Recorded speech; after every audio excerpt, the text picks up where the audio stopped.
Hello दोस्तों, आप सभी दोस्तों का स्वागत है बिहार तक न्यूज चैनल में। तो देखिए दोस्तों, भोजपुरी के सुपरस्टार हीरो निरहू भैया जी का एक फिल्म बहुत जल्द आने वाला है दोस्तों, जो फिल्म का नाम है फसल। और फसल एक भोजपुरी फिल्म है दोस्तों, और फसल फिल्म में मेन किरदार के रूप में काम कर रहे हैं दोस्तों भोजपुरी के सुपरस्टार हीरो निरहू भैया जी, और भोजपुरी के सुपरस्टार हीरोइन अमरपाली दुबे जी भी काम कर रही हैं दोस्तों।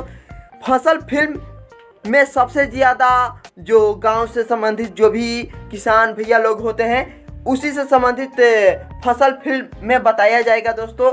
और फसल फिल्म बहुत ज़्यादा मज़ेदार और इंटरेस्टिंग होने वाला है दोस्तों।